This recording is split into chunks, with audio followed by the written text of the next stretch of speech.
6 segundos.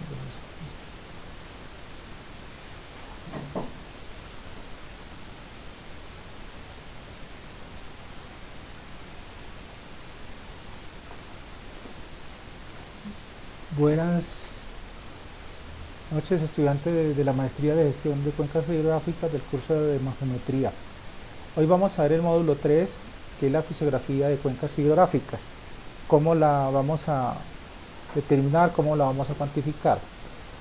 Dentro del aspecto de la fisiografía de cuencas hidrográficas, el primer aspecto es cómo determinar y clasificar el área de la cuenca. La superficie determinada por la línea divisoria, de acuerdo con el DEN, el modelo digital de elevación que hicimos en la actividad 2, definimos el área aportante de la cuenca y cuál es la que se está presentando a la captación de ella. Es importante mirar y precisar qué escala de plano topográfico base estamos trabajando. Normalmente las escalas de los planos topográficos, lo que nos dice la norma, lo que nos recomienda el IDEAN en el decreto 1729 y en el manual de la guía técnico-científica de cuencas hidrográficas, nos definen 6 categorías según el área. De cuando se está manejando escalas de 1 kilómetro, escala detallado de escala 1-5000, se consideran áreas hasta 1 kilómetro cuadrado. Si estamos trabajando escalas 1-10.000, el plano topográfico se deben considerar las cuencas máximo de 100 kilómetros cuadrados. En escala 1-25.000 hablamos de 1000 kilómetros cuadrados de área, 1-50, 5000 kilómetros cuadrados, 1-100.000, 10.000 metros cuadrados y 1-200.000, 250.000 kilómetros cuadrados. Normalmente en la práctica, para nuestro curso de morfometría, vamos a trabajar escalas 1-10.000, 25.000 y 1-50.000, que es lo más usual, con áreas entre 100 y 5.000 kilómetros cuadrados. De acuerdo a la área de región, toma un nombre técnico, de acuerdo al área de la cuenca. En la página 2 de la presentación de la actividad 3, esa clasificación la definimos de la siguiente forma. Una vez tenemos que mirar el área, cuando es menor a 5, se le designa a 5 kilómetros cuadrados, se le designa el nombre de unidad. Cuando están los rangos entre 5 y 20 kilómetros cuadrados, se le va a denominar sector. Cuando manejamos planos de áreas de cuencas entre 20 y 100 kilómetros cuadrados, vamos a hablar de microcuencas. De 100 a 300 kilómetros cuadrados, subcuenca, y cuando tenemos mayores a 300 kilómetros cuadrados, le vamos a dar la denominación de cuenca. De ahí parte el concepto de perímetro, que corresponde a la longitud de la línea divisoria o línea parteaguas. Numeral 2.5 de la página 3. Determinación del factor de la forma de la cuenca. Esto es importante. También se le conoce como el coeficiente de Gravelius o de compacidad. La nomenclatura es el casus C, donde está es la relación del perímetro de la forma de la cuenca en función del área de la cuenca.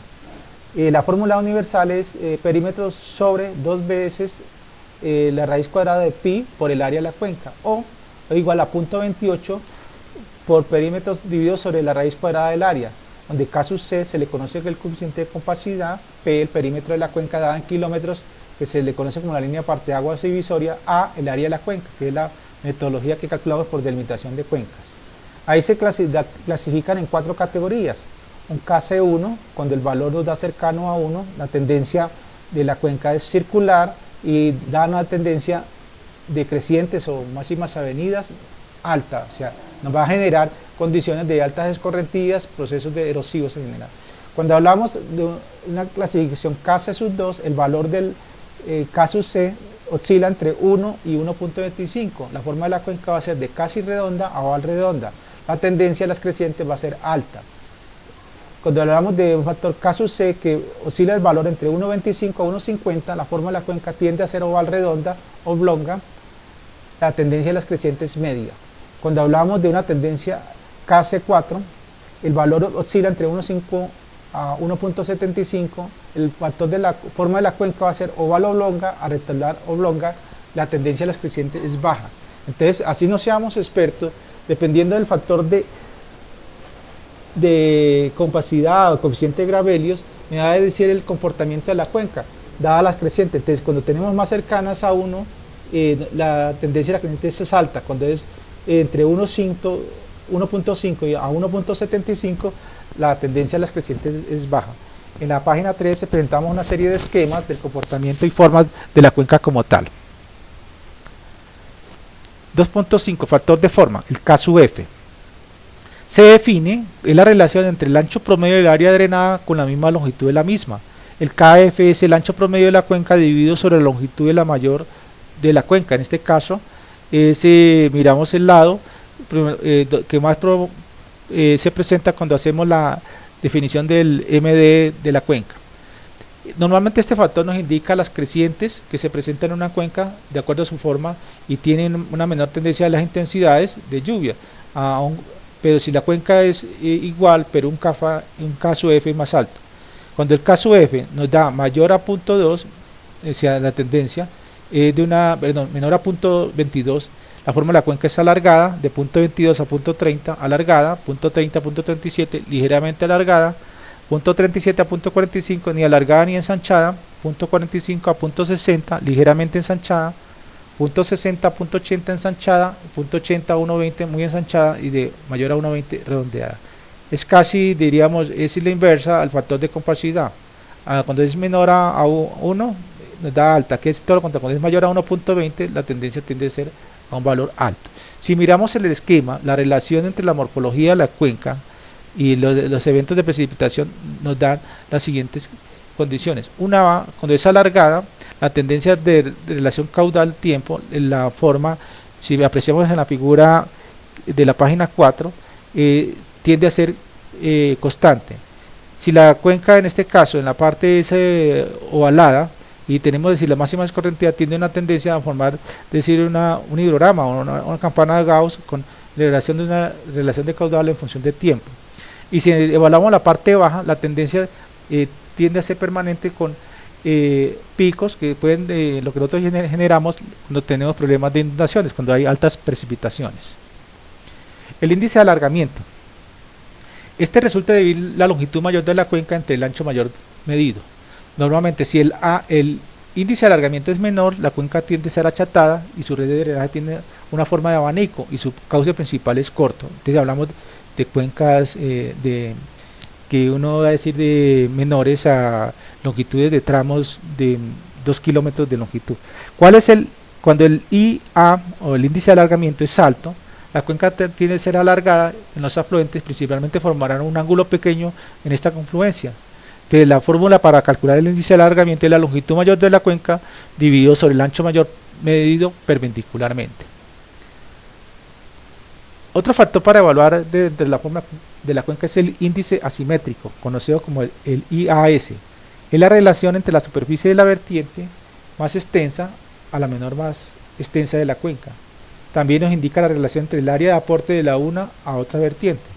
Si el valor tiende a 1, dice que hay homogeneidad de aportes en cada vertiente de los tributarios o secundarios de la cuenca. Si se aleja de 1, indica que la mayor parte de escorrentía de una vertiente a otra. Entonces aquí lo que hicimos en la práctica, miramos cuáles de los dos cauces que confluyen a una principal me genera, por ejemplo, mayor caudal, mayor escorrentía. Ese es un dato de campo. Ya en cálculos en el escritorio miramos cuáles son las cauces o corrientes permanentes que forman al cauce principal y convergen. Entonces nos va a indicar cuál es la tendencia del índice asimétrico de la cuenca. El factor de coeficiente de masividad nos relaciona la altura media de la cuenca sobre la extensión de ella. El IM es la altura media sobre metros sobre el nivel del mar dividido sobre el área de la cuenca en kilómetros cuadrados. Este índice es alto para cuencas montañosas y bajo en zonas extensas y planas. Tanto la variación de la elevación de una cuenca son importantes en relación de la temperatura y precipitación y variación de la misma. Entonces aquí tenemos los factores climáticos. El método de área-elevación, esto es importante. Para estimar la elevación por este método es necesario disponer de un plano topográfico con curvas a nivel. Siempre se pide, por ejemplo, en la escala 1:25.000, pues se pueden tomar los patrones que maneja el IGAD. Este método se inicia con la medición del área en diferentes franjas del terreno y delimitamos las curvas a nivel consecutivas.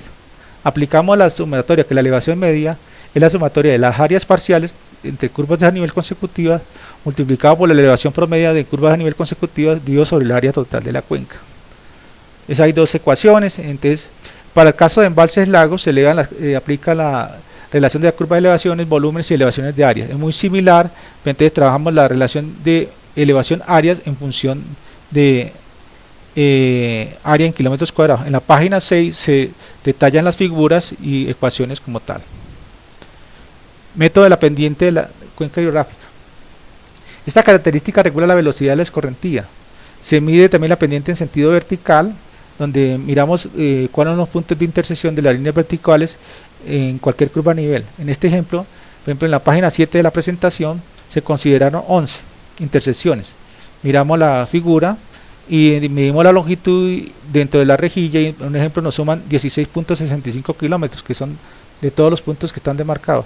Aplicamos la fórmula de las pendientes verticales, la sumatoria de número de intersecciones multiplicado por la equidistancia de curvas a nivel dependiendo de la escala, si es cada 10, cada 20, cada 30 o 40 metros, dependiendo de las especificaciones que traiga el plano, y lo dividimos sobre la sumatoria de las longitudes verticales de la cuadrícula. Reemplazando esos valores, si tomamos 11.20 dividido en los 16.65 kilómetros, lo pasamos a metros, me da 16.650, me da una pendiente de 0.0132, es decir, del 13.2%. Una vez medida la pendiente en sentido horizontal, la hacemos vertical, pasamos a horizontal, repetimos el ejercicio, consideramos 12 intersecciones, nos dan un total para longitudes de 16.265. Dividimos esas 12 multiplicado por el número de puntos, nos da una pendiente de 0.0148, el 14.8%. El cálculo de la pendiente, tomamos la sumatoria para calcular la pendiente media de la sumatoria de las dos, de la vertical más la horizontal, o sea, las dos pendientes calculadas dividido en dos, entonces me daban una pendiente de 0.0140, o sea, del 14%. Ese es el procedimiento para hacerlo de la estimación de una pendiente en una cuenca hidrográfica por el método de la pendiente media. El método de la pendiente media ponderada o cauce de la cuenca.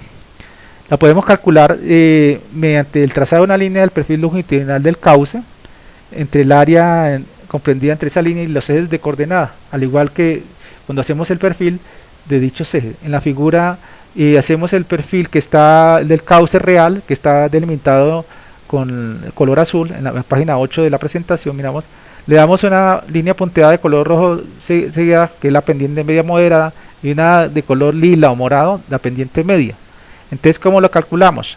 Aplicamos la fórmula. La pendiente se define SM, slot mayor, que en inglés es la altura o cota máxima menos la altura de la cota mínima dividido en la longitud del cauce. Es un método, eso lo sacamos en el plano o en el campo por longitudes, medimos cota mayor, cota menor sobre la longitud, lo que se dice en la práctica de campo. La pendiente media del cauce, ¿cómo la estimamos? Entonces, con la derivación tomamos las progresivas o las cotas, calculamos, para el ejemplo, se toma un listado en la columna 1, 2, se encuentra el perfil, lo tabulamos la progresiva en metros, tomamos la cota que se puede tomar por un GPS, ¿sí? Un altímetro, y estimamos el área en el plano. Entonces ahí sacamos la pendiente media ponderada del cauce principal, aplicándole la fórmula AT B por H sub 1 más H sub 2 dividido en 2, y nos da, reemplazando los valores, 5.000 metros, 795 más H2 nos da de 4.019.8 metros cuadrados, que es el área total de la cuenca definida. Ahí obtenemos el valor de elevación, aplicamos la pendiente media del cauce principal y despejamos H sub 2 y nos da 812.92, que diríamos es la cota final. De ahí de la pendiente, la cota mayor. De ahí la pendiente media ponderada, hacemos la estimación, entonces dividimos las dos diferencias de cotas por la longitud del cauce, nos da una pendiente de 0.00358, hablamos de 3.58%. El método de la pendiente media de una cuenca por la metodología ArcGIS. En la pendiente se calcula la pendiente media del drenaje en una cuenca, meditamos el raster, el mapa de pendientes y un vector, un shapefield de la red hídrica. Se hace la construcción del mapa de pendiente a partir de las curvas de nivel. Creamos un TIN, una herramienta, crear el TIN y le damos clic Form the Feature de 3D análisis. En caso de tener cota 0, recortar el TIN. Entonces, cuando se hablan de ejemplo de pendientes de condiciones planas. Entramos a la página del ArcGIS, creamos el mapa, transformamos el TIN a raster con ayuda de la extensión 3D Análisis. En ediciones de versión 10, usar el log, que es pendiente en inglés de la sección superficie. En el atributo seleccionar el log en grados o en porcentaje. Normalmente se trabaja en grados o cualquier porcentaje, pero normalmente lo más usual es en decimales. Ahí le sale una imagen en la página 10 de la presentación, numeral 6262, un convertir a raster. Le da OK, sale. Se clasifica el raster para establecer los rangos de pendientes. Miramos la tabla 1, la clasificación de pendientes, según el relieve. Entonces, según la pendiente de 0 a 3 me da pendiente plana, de 3 a 7 ondulada, de 7 a 12 mediana, de 12 a 20 accidentada, de 20 a 35 fuerte, 35 a 50 muy fuerte, 50 a 75 escarpado y mayor a 75% muy escarpado.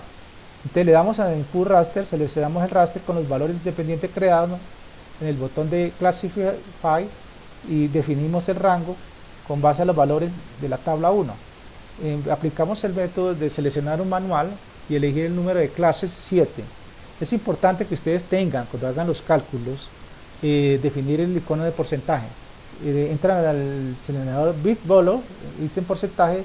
Si mira la imagen derecha de la página 11, ahí dice clasificación, recibe este método manual. Entonces, al costado derecho dice BitBolo, entonces ustedes le dan porcentaje clic, OK, y empiezan a rellenar los valores correspondientes tomando los valores de la tabla 1.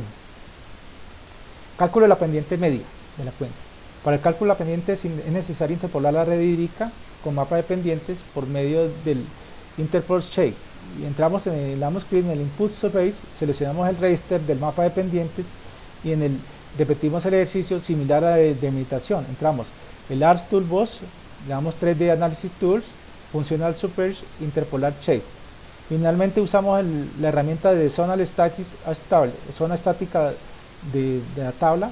Le damos en el Input Raster o Future Zone, donde seleccionamos la red hídrica que se interpola inicialmente. Le damos Zona File, la zona de campo, selecciona el campo del Shapefile, donde están categorizadas las redes primarias y secundarias, la que quedó grabada en la delimitación.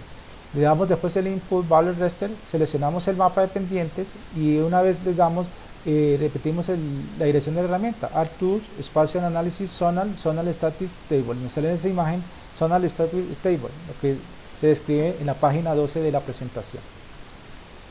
El cálculo nos muestra la imagen final. A la entrada le damos clic para ampliar, se verifica la tabla en la columna MIN, ahí me dan unos rangos de colores, ¿sí?, donde aparecen las pendientes medias, la red hídrica primaria próxima a 3 o 4 pendientes según los rangos que hayamos establecido, y por cual tenemos la red primaria, que en este caso tiene una tendencia ondulada, y la red secundaria es fuertemente ondulada de acuerdo a la tabla preestablecida, que es la tabla 1, que contiene más información para realizar el análisis estadístico. Entonces, si miras la imagen, le damos una clasificación de valores de entre 2 y 24, miramos el rango medio partiendo del Toolbox.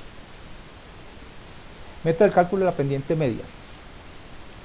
Es el criterio del método de Albor. El método de Albor analiza la pendiente entre curvas a nivel trabajando con la faja definida por líneas que pasan entre curvas a nivel. Se define el SI, que es la pendiente analizada, dividido sobre el desnivel de entre líneas de curvas a nivel. En este caso hay que mirar el mapa, cómo están presentadas, si están cada 10 metros, 20, 30, 40 o 50, según la presentación, de acuerdo a la escala del plano. Normalmente se trabaja entre 10 y 50 metros. El WI, ancho de la faja analizada, entonces midan sobre el ancho si son 500, 1000, 2000 metros, dependiendo del ancho principal de la cuenca. Y el WI, que es el ancho de faja analizada, que es la relación del área de la faja analizada dividido sobre la longitud de la curva a nivel correspondiente de la faja analizada. Si miramos la figura 1 del esquema, que está representada en la página 14, la faja analizada es la que está sombreada de gris.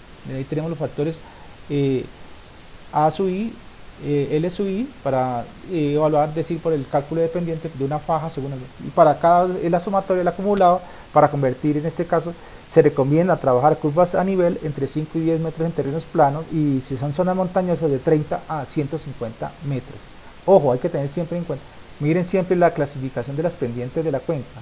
Si están entre estos rangos, si son menores, es decir, planas, trabajan de 5 a 10 y cuando hablamos pendientes ya del 20-25% en adelante podemos trabajar entre 30 y 150 metros de distancia para cada franja por el método de árbol.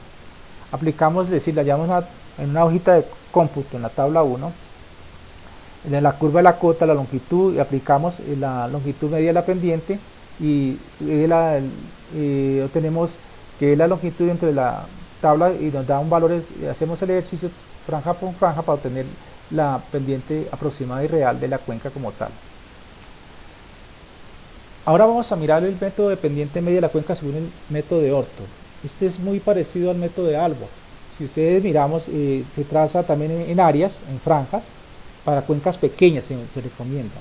La malla llevará al menos unos 4 o 6 cuadrículas definidas.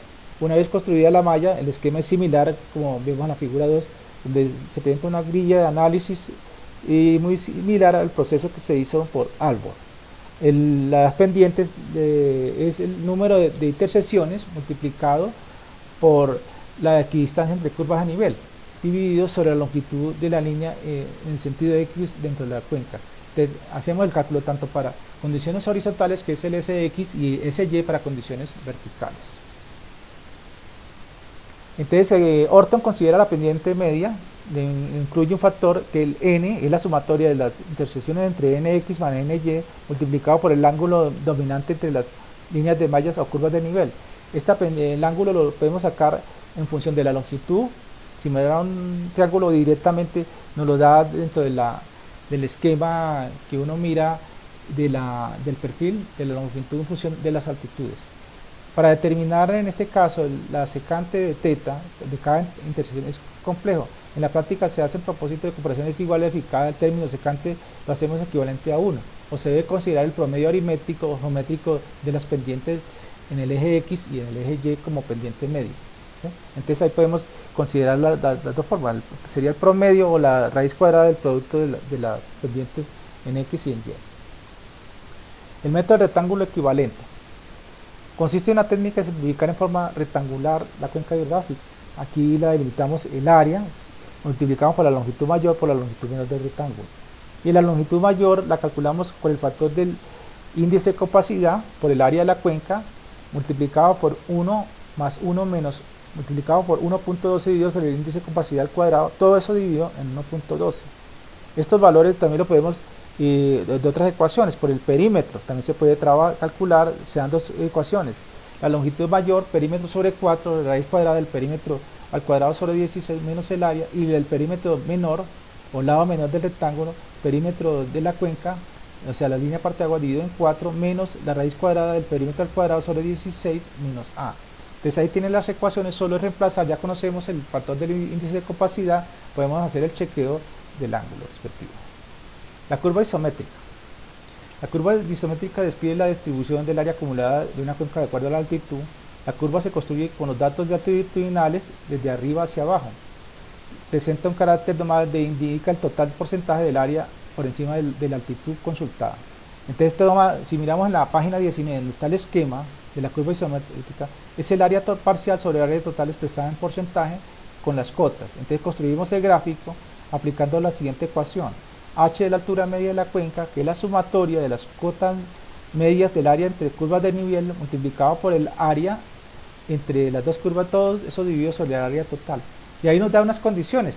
Si aplicamos la metodología de Strehler de 1964, donde las curvas isométricas nos da las características del ciclo de erosión. Cuando nos da la tendencia, si miramos en la figura del lado derecho, la figura A, curva A es una cuenca de gran potencial erosivo, está en su fase de juventud. Si le da curva la tendencia de la gráfica de la cuenca que es seleccionada, de una tendencia B es una cuenca en equilibrio, fase de madurez. Pero si nos da la tendencia de la figura C, es una cuenca sedimentaria, o sea, ya está socavada, es una cuenca de fase vejez o vieja, o sea, tiene alta generación de sedimento. Este es un factor importante para evaluar cuál es el comportamiento y el estado de la cuenca como tal. La construcción de la curva isométrica, que es importante. Se deben tener los siguientes pasos. Medimos el área de la franja entre curvas a nivel consecutivas encerradas por el parteagua. Hallamos la elevación promedio entre dos curvas consecutivas que encierran cada franja. Determinamos el porcentaje del área de la cuenca, ordenamos la franja de mayor elevación promedio de las bajas, determinamos el porcentaje de área que representa el área en cada franja con respecto al área total de la cuenca, hacemos la acumulación de los porcentajes en áreas de franjas partiendo de la mayor elevación cuyo porcentaje acumulado debe ser igual al porcentaje que representa la franja con respecto al área total. Y finalmente calculamos el acumulado, que tiene que ser un 100% equivalente sea el área total de la cuenca. Representamos estos valores en porcentaje versus la elevación y se obtiene la curva isométrica, como lo describimos en la página 19 de la presentación. Aquí presentamos unas imágenes de las fuentes hídricas en ríos jóvenes, que se ven en planicie, ríos maduros en montaña y ríos viejos también en planicies ya con acumulaciones de sedimentos. Normalmente los esquemas de la curva isométrica vamos a identificar la juventud, la madurez y la vejez de un cauce en una cuenca hidrográfica.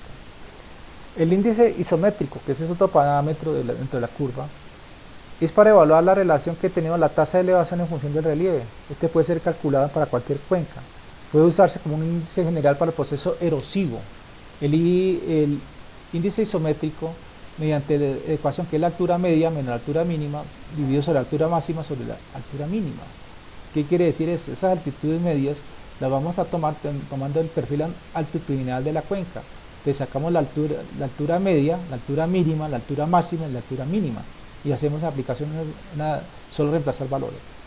Similar para hacer el cálculo del índice isométrico de la A real. De hacer la relación del área, de la cuenca del área integral teórico de la misma. Este índice nos interpreta la forma de la curva isométrica. El IA puede comparar cuencas de una misma vertiente en términos de diferentes niveles o disección, de entallamiento, de encauzamiento o forma de alargamiento de la cuenca. Se expresa con dos decimales. Entonces el IA, el índice isométrico del área de la cuenca, lo podemos definir que es la sumatoria de la altitud multiplicada por el área parcial dividido sobre el área total por la altura máxima. Entonces miramos el esquema, hacemos el perfil y determinamos las altitudes y el área total, que ya la calculamos por la metodología de delimitación de cuencas.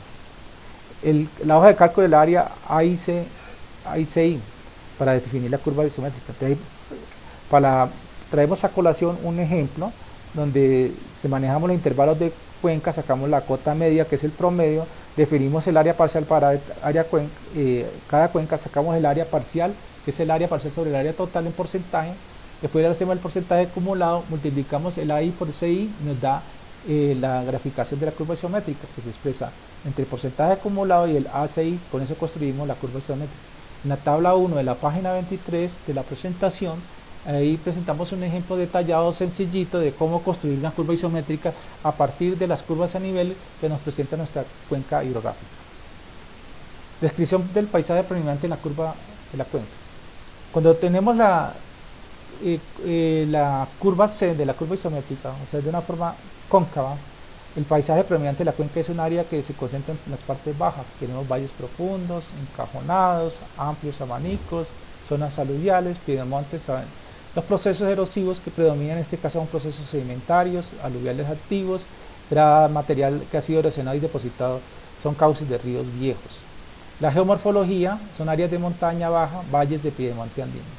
Cuando hablamos la curva isométrica de grado B o forma aplanada, el paisaje predominante son cuencas o secciones de sistemas montañosos en equilibrios abanicos, aluviales o valles de piedemonte.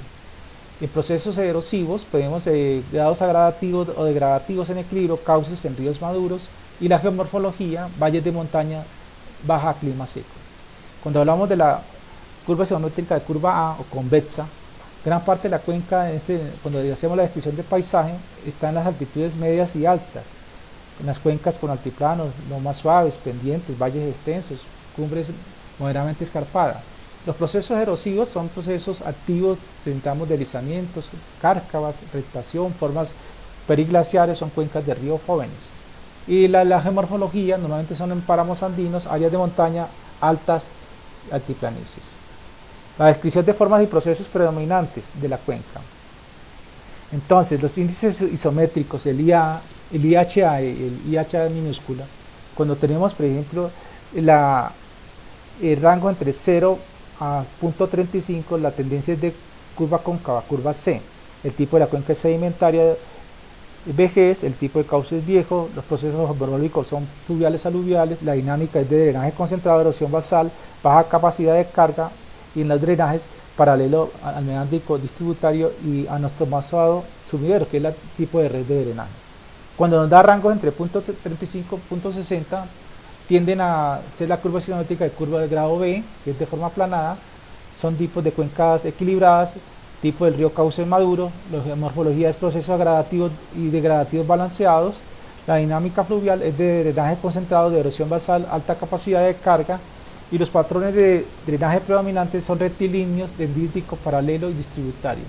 Cuando los índices isométricos nos da de 0.60 a 1, la tendencia de la curva es curva A, es de alta, tipo de la cuenca es erosiva, en su juventud, tipo del cauce, río, es joven, procesos geomorfológicos son erosivos de vertientes, cárcavas y deslizamientos.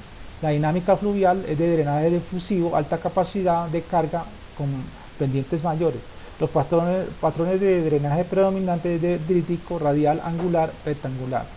Esta tabla 3, descrita en la página 25 de la presentación, es importante para cuando ustedes calculan la curva isométrica, cómo interpretarla. Es una guía que les sirve cuando los que hacemos todos estos estudios en gestión de cuencas hidrográficas para toma de decisiones, cuál es el comportamiento de la cuenca como tal. Entonces, dependiendo de los rangos que nos den índices isométricos, podemos dar una apreciación y una decisión, y en la toma sugerir recomendaciones y en qué condiciones están las cuencas como tal.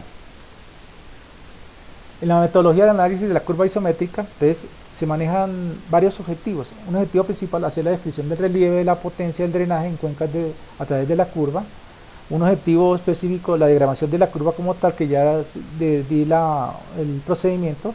El objetivo específico 2, la descripción de las curvas. En este caso, miramos la curva isométrica como tal, y paisaje predominante, las formas de los procesos erosivos y los ejemplos.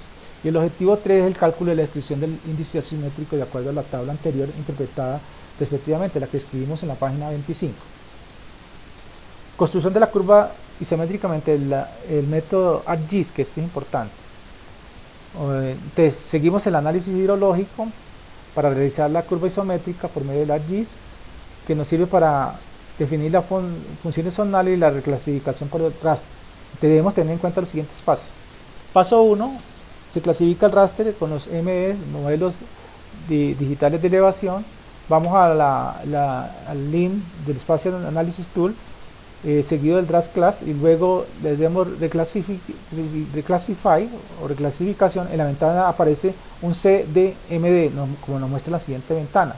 Si miramos en la página 27 de la presentación, a la margen derecha, aparece la imagen que nos da el ArcGIS de Reclassify y el perfil con las escalas en porcentaje. Una vez establecida, damos al paso 2, le damos clic, OK, donde guardamos el archivo CH reclasifica curva isométrica. Se obtiene la siguiente figura, donde da la curva, nos dan diferentes tonalidades. Y ahí nos aparece un cuadro que presentamos en la página 28, la tabla zonal estática, donde vamos a identificar que nos reconoce las áreas de curva donde se debe aplicar la estadística zonal a través de la herramienta de Spatial Analysis Tool, seguido del zonal, y por último el zonal de la tabla estadística. En la ventana nos aparece el MD ya reclasificado y un modelo digital de elevaciones entre área entre curvas, el que ya nos delimita las áreas, los rangos de curva por colores. En esta detallación lo podemos apreciar en la página 28. Paso 3, se crea la tabla del DBF, que es la siguiente relación. Esa tabla de DBF nos incluye los valores, las cantidades, el área, las cotas mínimas y máximas, los rangos, los promedios, y nos da una sumatoria acumulada para sacar ya la curva como tal. También podemos llevar a Excel para realizar los gráficos respectivos. Entonces, ¿qué datos tomamos? Las cotas mínimas, máximas, la altura promedio, área entre curvas, el acumulado, porcentaje acumulado y el porcentaje entre áreas curvas, y con eso construimos la curva isométrica por el método de ArcGIS. Construcción de la curva. Entonces tomamos la de mayor frecuencia, los promedios de altura, que es el paso 4, ¿sí? Donde tomamos el área acumulada, construimos la curva isométrica similar cuando la describimos en las páginas anteriores, y nos da una hoja de Excel donde nos da las características: cuánto es el área de la cuenca, la unidad y el valor, el perímetro, la cota máxima, la cota de salida, el X del centroide de la cuenca, el Y del centroide de la cuenca, el Z del centroide, o sea, lo que estamos hablando en 3D, el DA, el índice de compacidad o de Gravelius, la altura promedio y la altura más frecuente. Eso nos afloja del programa de ArcGIS para cuando hacemos la curva isométrica. Histograma de frecuencias altimétricas.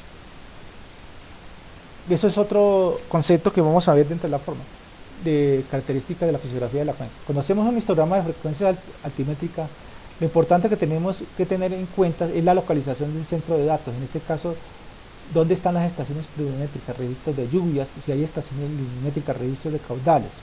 El grado de dispersión, entonces hacemos los análisis estadísticos para mirar los índices de confiabilidad, entonces calculamos los coeficientes de determinación o correlación o regresión lineal, hacemos la media, la mediana, hacemos análisis estadístico, las varianzas, hacemos la corrección de índices de bondad, los cálculos de errores, y obtenemos cuál es el grado de dispersión de esas curvas.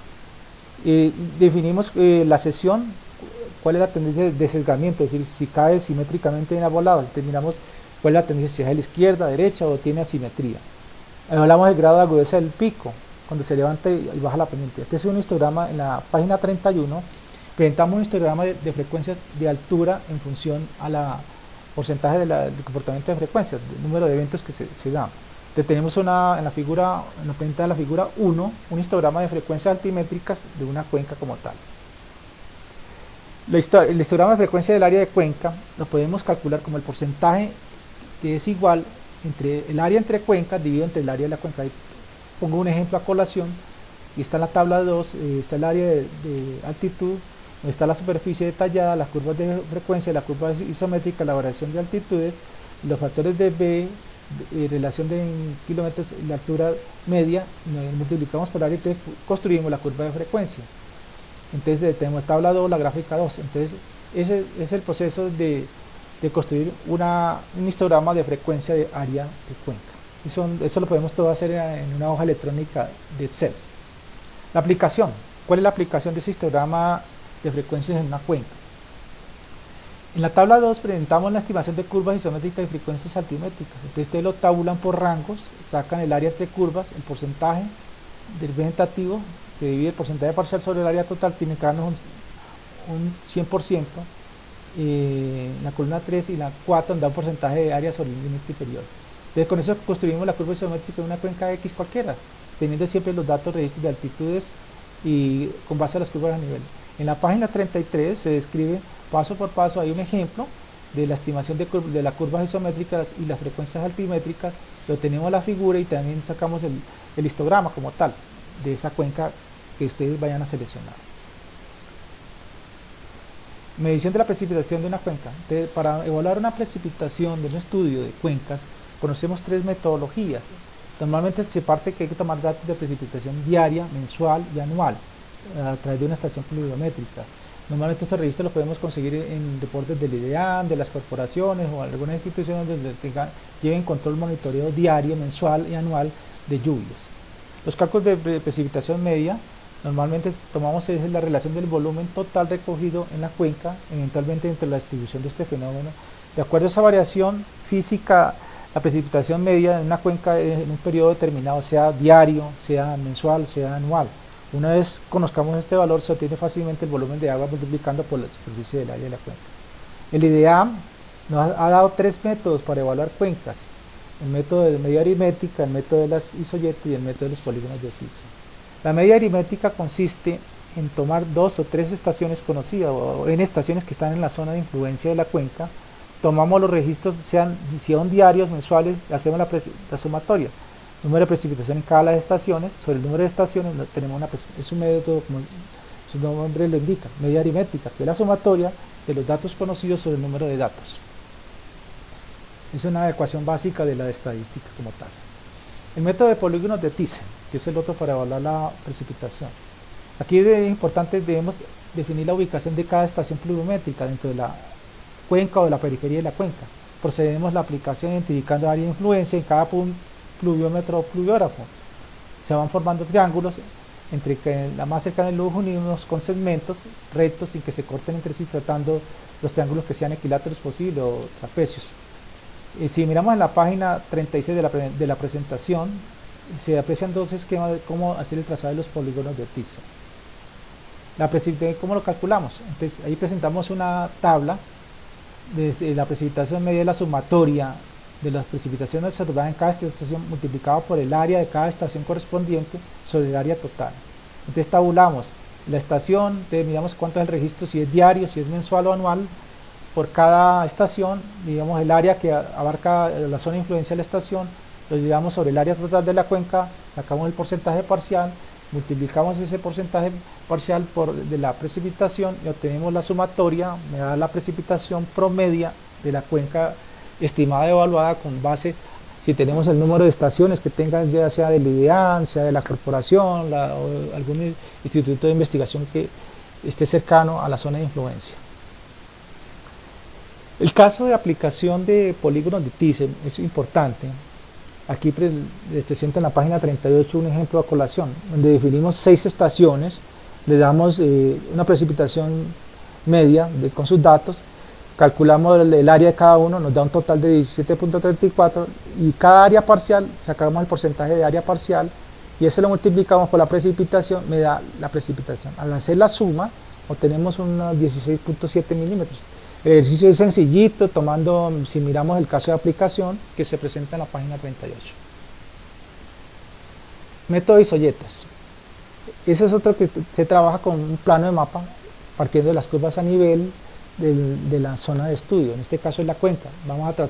Se trazan curvas que unen puntos de igual precipitación para trazarla y se requiere un conocimiento general de tipo de las lluvias que se presentan en la zona.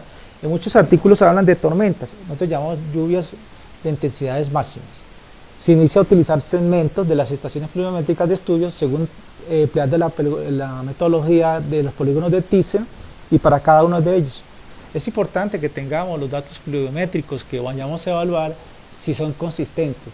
El IDEAN, cuando uno le entrega los datos, le hace un análisis de consistencia de los datos para mirar cuál es la confiabilidad y cuál es el margen de error que podamos tener de esos datos disponibles.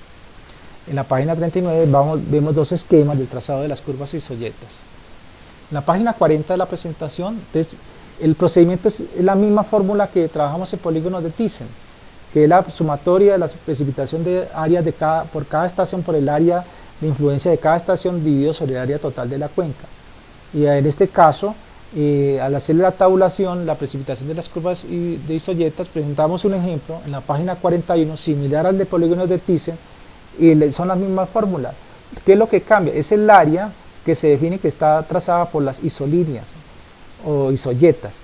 En polígonos de Thiessen son figuras geométricas, pero el procedimiento es el cálculo similar, definimos los rangos de la isoyeta, sacamos las precipitaciones promedios para cada estación por rango de las líneas de isoyetas, calculamos el área entre isoyetas y se multiplican, sacamos áreas parciales y esas áreas parciales en función del área total de la cuenca multiplicamos por cada área parcial por el área parcial, nos da una relación en milímetros y la sumatoria de esas áreas parciales por el promedio de isoyetas parciales nos da el área la precipitación promedia de la cuenca esperada. Un cuarto es el análisis de consistencia y estimación de datos faltantes. ¿Cómo aplicamos? Cuando hacemos los análisis de consistencia en la variación de información pluviométrica en una cuenca, los datos más primordiales que hay que tener en cuenta es mirar primero el número de estaciones que se tengan. Hay 3 condiciones para evaluar en la estimación de datos faltantes. El primer caso es el método sencillo de hacer un promedio aritmético. Tomamos las estaciones, si tenemos 3 estaciones, aplicamos la precipitación promedio multiplicada por la precipitación de la estación 1 más la precipitación 2 más la precipitación 3, o como la tienen que llamar, A, B o C, dividido entre los promedios de cada precipitación y lo dividimos todo entre 3. Que normalmente se toma la básica con 3 estaciones, que es el método sencillo. En el caso cuando tenemos una variación de un 10% de margen de error en cuencas, en registros faltantes, aplicamos la fórmula del tercer método, que es la aplicación de coeficientes, donde P sub A, P sub B, P sub C es la precipitación en las estaciones A, B, C, o como la quieran llamar, 1, 2, 3, durante el periodo faltante de cada estación. Entonces se aplican y calculamos la coeficiente de correlación de cada estación en función de las estaciones A, B, C o las estaciones 1, 2, 3. En la página 43 describimos con las ecuaciones paso por paso cómo hacer la estimación de datos faltantes en estación. Hay otros métodos también que es el para evaluar. El método de la oficina de la WIDER de los Estados Unidos, ellos establecen registro tomando que cuando tenemos datos faltantes que están dentro de un 10% de la estación incompleta. Se toma el promedio aritmético simple de precipitaciones en cada estación y lo ponderamos y lo llevamos a una tabla de registros de datos pluviométricos dentro de una cuenca. Ahí aplicamos casi la misma fórmula que del método simple, donde dan los datos faltantes de precipitaciones, sean mensuales o anuales, se puede aplicar los promedios o el método de la recta regresión.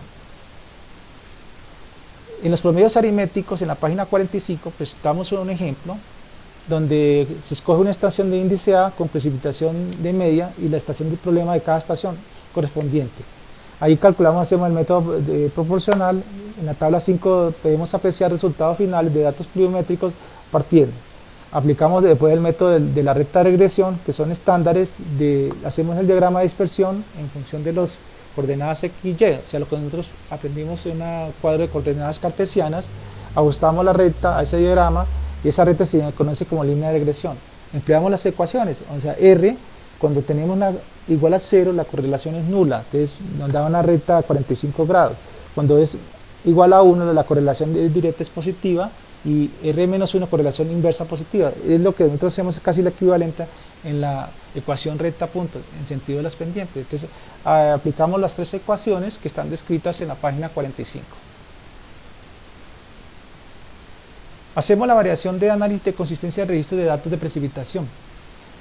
En la página 46, en la figura 4.13 y en la figura 4.4, se presentan una distribución de información anual existente. Te tomamos el ejemplo anterior, cómo graficarlo, que es el número de las estaciones con base a los registros y reportes. Entonces hacemos los análisis de consistencia de la información, normalmente mirando la cronología histórica de los datos de precipitación. Normalmente, para tener una buena aplicación de la verificación de análisis de consistencia, se recomienda que manejen registros que tengan historiales de 30, 50 años. Eso lo vemos mucho en la práctica cuando hacemos estos tipos de cálculos, porque con eso que vamos a identificar y ajustar cuáles son las inconsistencias, las irregularidades que tiene un registro de una estación pluviométrica al comparar la tendencia en el tiempo con las otras estaciones, que es lo que se busca hacer esa verificación de análisis. Ya terminamos de ver las referencias bibliográficas y va a un taller 3, que es lo que vamos a hacer, el análisis morfométrico y fisiográfico. Se definen en 5 puntos. ¿Qué es lo que vamos a hacer? Primer punto, seleccionamos la cuenca con la finalidad de dar un enfoque aproximado al curso de morfometría. Analizamos el plano. Punto 2, determinamos los parámetros morfométricos y fisiográficos de la cuenca seleccionada. Un punto 3, determinamos la pendiente de la cuenca aplicando los métodos de pendiente media, Albor, Orton, y hacer un análisis comparativo cuál aplica a la cuenca seleccionada. 4, realizamos la curva isométrica aplicando los métodos de la hoja de cálculo en hoja de Excel y ArcGIS. 5, aplicamos los métodos de precipitación, media aritmética, polígonos de Thyssen e isoyeta, y desarrollamos la metodología de análisis, consistencia y estimación de datos faltantes. Considerar el registro de precipitación de la cuenca seleccionada, consultar en el IDEAM. Con esto presentamos, es decir, el informe que me van a presentar, lo van a armar con la actividad 3.4, que sería la calificación para el segundo taller dentro de las actividades desarrolladas del curso de morfometría. Espero que sea valiosa esta aclaración. Las dudas las tratamos en la próxima videoconferencia. Buenas noches.